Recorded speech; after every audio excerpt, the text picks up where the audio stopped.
नमस्कार। मैं Harivallabh Bhatt HV Bhatt live में एक बार फिर आपका स्वागत करता हूँ। आज होली का पर्व है और मैं मेरे सभी दर्शकों को, सभी सब्सक्राइबरों को, सभी मित्रों को होली की बहुत बहुत शुभकामनाएं पेश करता हूँ। होली का माँ हम सभी को स्वस्थ और प्रसन्न रखे और हम जल्दी से जल्दी आजकल की इस कोविड-19 की बीमारी से छुटकारा पाएं और ज़िंदगी हमारी सही पटरी पर वापस आ जाए, ये हम भगवान से प्रार्थना करते हैं, होलिका माता से प्रार्थना करते हैं। इस रंगों के त्योहार में मैं आप सभी को बहुत बहुत शुभकामनाएं देता हूँ। आज मैं धन्यवाद अदा करना चाहता हूँ मेरे पुराने सब्सक्राइबर, मेरे दर्शक और मुझे अप्रिशिएट करने वाले मिस्टर अरविंद भाई जैन। ये डूंगरपुर के रहने वाले हैं और ये समय समय पर मुझे अप्रिशिएट करते रहते हैं। मैं आपकी बताई हुई प्रॉब्लम पर विचार कर रहा हूँ और जल्दी ही मैं आपकी दुविधा में कुछ मदद रूप बन सकूँगा, ऐसी मेरी आशा है। मैं आज धन्यवाद अदा करना चाहता हूँ शिकागो से श्री अनिल भाई पंड्या और प्रफुल्ल बेन पंड्या का। आपके भी रिमार्क मुझे समय समय पर मिलते रहते हैं, आपका फ़ोन से भी मुझे मैसेज मिलता रहता है। बहुत बहुत धन्यवाद आपके अप्रिसिएशन के लिए। दोस्तों, आज हम बात करेंगे एक ऐसे विषय के ऊपर जो टू वे कम्युनिकेशन होता है और वो है सलाह। सलाह देने वाले के लिए भी कुछ चीज़ें हैं और सलाह लेने वाले के लिए भी कुछ SOPs हैं, तो उसका मैं आज आपसे जिक्र करना चाहता हूँ। और ये इस सब्जेक्ट को मैं आगे बढ़ाऊँ उसके पहले एक छोटी सी कहानी आपको पेश करना चाहता हूँ। एक गांव था, उस गांव में एक व्यक्ति का अपना छोटा सा भैंस का तबेला था, जिसको कहते हैं ना कि बफेलो शेड। वहाँ उसके कई भैंसें थी। एक दिन एक भैंस बीमार हो गई और उसके ऊपर वो जो मालिक था उसने उसके काफ़ी कुछ इलाज विलाज जो वो जानता था वो किया और उसने काफ़ी उसकी सेवा भी की, कुछ खाना वाना परिवर्तित करके दिया, लेकिन भैंस जो थी वो बिल्कुल भी ठीक नहीं हो रही थी और दिन ब दिन उसकी हालत बिगड़ती जा रही थी।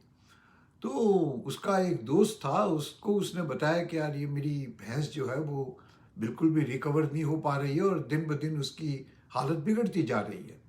तो उसके मित्र ने उसको सलाह दी कि भाई तुम ऐसा करो कि वो पास में जो गांव है वहाँ पे भी तुम्हारे जैसी एक बफेलो शेड है, तबेला है, और वहाँ भी एक भैंस बीमार पड़ गई थी, तो अपन जाके आप उसको जाके पूछो कि उसने क्या किया था। तो अब क्या न करता, कोई आदमी जब दुविधा में होता है तो सलाह लेने के लिए वो वहाँ पहुँच गया और उसको पूछने लगा कि भाई साहब मैं बाजू के गांव में से आया हूँ और मेरी भैंस है जो वो उल्टी करती है और बीमार हो गई है, और मैंने सुना है कि आपके भी भैंस एक बार ऐसे ही बीमार हो गई थी, तो आपने क्या किया? उसने बोला मैंने तो कुछ नहीं किया, उसको 1 लीटर घासलेट पिला दिया। बोला अच्छा ठीक है। तो वो दौड़ा दौड़ा वापस अपने गांव पे आया, 1 लीटर घासलेट उसने खरीदा और वो बांस के पाइप में उसको डाल करके और ज़बरदस्ती भैंस के मुंह में घासलेट पिला दिया। अब वो 2-4 घंटों के बाद देखा तो बफेलो ख़त्म हो गई, शी डाइड। तो अब क्या करें? तो उसको बड़ा गुस्सा आया कि ऐसी कैसी इसने सलाह दी कि घासलेट पिलवा दिया और मेरी भैंस मर गई। तो वापस उसके पास गया और कहने लगा यार आपको ऐसी एडवाइस तो नहीं देनी चाहिए थी, मेरी भैंस तो घासलेट पिलाया और 2-4 घंटे के बाद तो वो मर गई। तो बोले मेरी भी भैंस मर गई थी। अब कहने के लिए तो ये एक जोक है, लेकिन कहानी आपको काफ़ी कुछ संदेश दे जाती है। तो मैं इस बात को आगे बढ़ाऊं कि एडवाइस देना और एडवाइस लेना ये दोनों भी एक स्किल कहलाती है। It's a soft skill. आप सलाह लेना और सलाह देना भी एक सॉफ्ट स्किल है जिसे आपको डेवलप करना होगा। सबसे पहली बात हम इस कहानी से ये देखें कि choose a right man to take the advice. आप सही आदमी को ही चुने सलाह लेने के लिए। अगर आपने गलत आदमी से सलाह लेना शुरू कर दिया तो आप भी रास्ता भटक जाएंगे। तो पहला मैसेज इसके लिए यह है कि choose the right man for right advice. और उसके पास ये देखिए कि उसका एक्सपीरियंस है, उसकी एक्सपर्टीज़ है, हैं उसके अंदर कोई एक विशेष जानकारी है। ऐसी चीज़ों की तसल्ली करने के बाद ही आप किसी व्यक्ति से एडवाइस मांगने के लिए जाएं। किसी से भी एडवाइस मांग लेना आपके लिए महंगा पड़ सकता है। दूसरा ये होता है कि जब आप एडवाइस लेने जाते हैं तो be specific to the problem.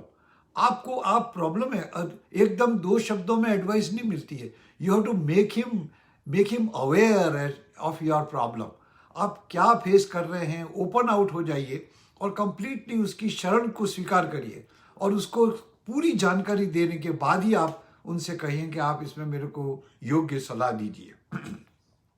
तीसरी बात यह है कि हमें एडवाइस लेने और एडवाइस देने के लिए बिल्कुल करेक्ट वर्ड्स का इस्तेमाल करना चाहिए। हम ये हो कि हम हमारे शब्द का जो पंच है उसको हम न भूल जाएं। हम पहले एक पंच शब्द बनाएं कि हम इस बात पे लिए, इस प्रॉब्लम के लिए एडवाइस लेना चाहते हैं, ताकि हम उस शब्द के इर्द गिर्द हमारी बात को एक्सप्लेन करें। तो हमें राइट वर्ड यूज करना होगा। दूसरा होगा कि जब आदमी कोई एडवाइस देता है तो उस एडवाइस को पूरा सुनिए। वो क्या कहना चाहता है, वो क्या आपको समझाना चाहता है, वो क्या आप उसको समझ गए हैं, उसके कॉन्सिक्वेंसेस क्या हैं, उसके परिणाम क्या हैं।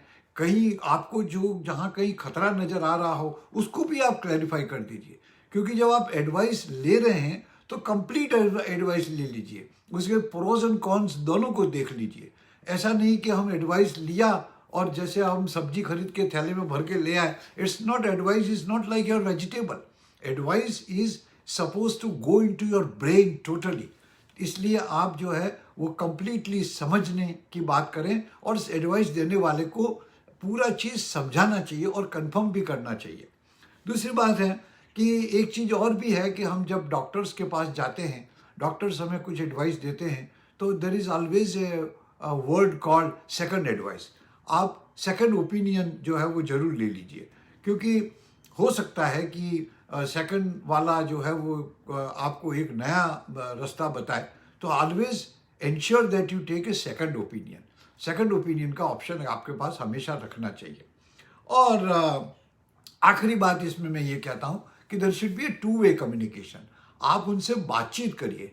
आप जो है वो एडवाइस ले करके मत आ जाइए, आप उससे बातचीत करिए। और बातचीत में क्या होता है, 2-वे कम्युनिकेशन होता है। 2-वे कम्युनिकेशन में चीज़ें ज़्यादा क्लियर हो जाती हैं, ज़्यादा साफ हो जाती हैं। तो ये मेरी एडवाइस लेने वाले और एडवाइस देने वाले दोनों के लिए एडवाइस है। तो एक एडवाइज़र के लिए एक चीज़ और मैं कहना चाहता हूँ कि जो एडवाइस देता है वो जो है वो ज़बरदस्ती एडवाइस देने की कोशिश हमें नहीं करनी चाहिए। क्या है कि ऐसा एक कहावत है और जो बिल्कुल सही है कि you give advice when you are asked to give. ऐसा नहीं है कि ज़बरदस्ती आप एडवाइस का पिटारा किसी के सामने डिब्बा खोल दिया और उसको एडवाइस दे दिया। पहले एडवाइस देने के लिए make sure that somebody is looking for advice from you. जब तक आपके पास एडवाइस लेने के लिए कोई ना आए तब तक आपको बेकार में एडवाइस देनी नहीं चाहिए। दूसरा ये है कि आप कई बार क्या होता है कि हम गुस्से में एडवाइस दे देते हैं। ये चीज़ उसमें क्या होती है कि वो कम्युनिकेशन बराबर इस्टेब्लिश नहीं होता है।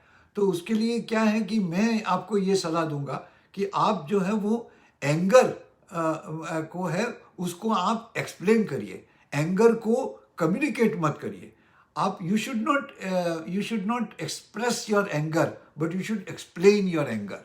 अगर आप एंगर को एक्सप्लेन करेंगे तो वो एक अच्छी सलाह के तौर पे काम कर सकती है। अगर एंगर को आप सिर्फ एक्सप्रेस करेंगे तो वो शब्द के अशब्द बन सकते हैं और वाद विवाद की शुरुआत हो सकती है।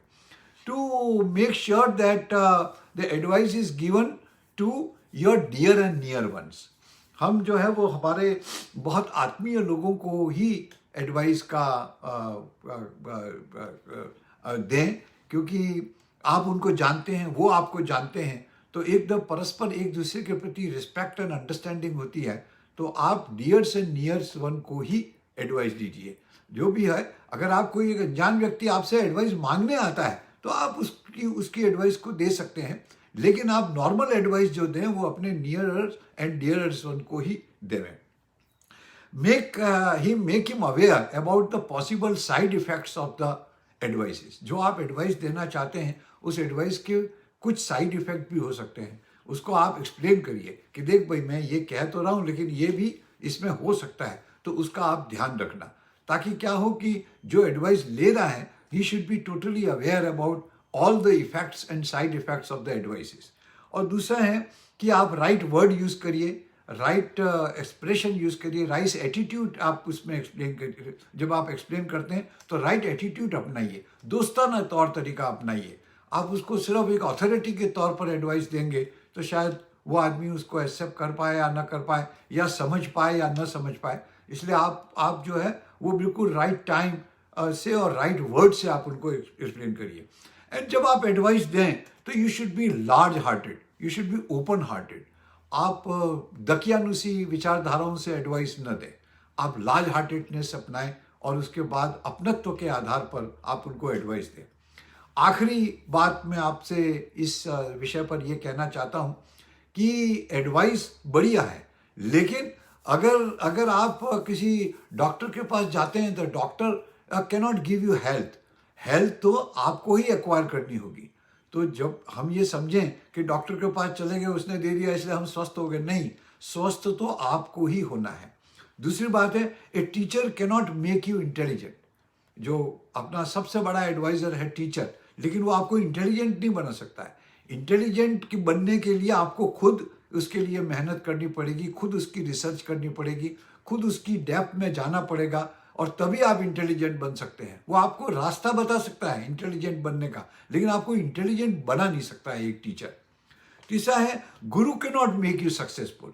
एक गुरु जिसको आप गुरु मानते हैं वो आपको सफल बना नहीं सकता है, वो सफलता का रास्ता बता सकता है। तो सफलता एक्वायर करने के लिए तो आपको ही मेहनत करनी पड़ेगी। उसी के बाद एक चीज और आती है कि a rich man can not make you rich. एक धनवान आदमी आपको धनवान नहीं बनेगा, आप उसके पदचिन्हों पर चल करके धनवान बन सकते हैं, उसकी सलाह से धनवान बन सकते हैं, लेकिन वो आपको धनवान बना देगा वो पॉसिबल नहीं है। एक है कि जो कोच होते हैं, जो आपको शिक्षा देते हैं, फिजिकल ट्रेनिंग देते हैं, गेम्स के बारे में ट्रेनिंग देते हैं, वो भी आपको सलाह दे सकते हैं, वो आपको स्ट्रांग नहीं बना सकते। स्ट्रांग बनने के लिए आपको खुद मेहनत करनी पड़ेगी।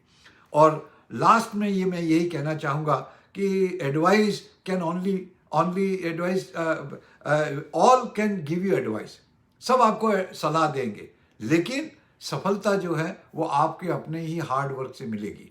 इसलिए एडवाइस लीजिए, एडवाइस दीजिए, लेकिन कहीं ये पावर ट्रांसमिशन नहीं है, ये पावर ट्रांसफर नहीं है, ये टेक्निक ट्रांसफर है। इसलिए आप उसको टेक्निक के तौर पे इस्तेमाल करें, चाहे वो सलाह देना हो चाहे सलाह लेना हो। मैं इसी बात के साथ आज की बात को मैं यहीं विराम देता हूँ। अगली बार हम फिर किसी नए सब्जेक्ट के साथ मिलेंगे, नए विषय के साथ मिलेंगे और नई चर्चा करेंगे। God bless you, take care, धन्यवाद।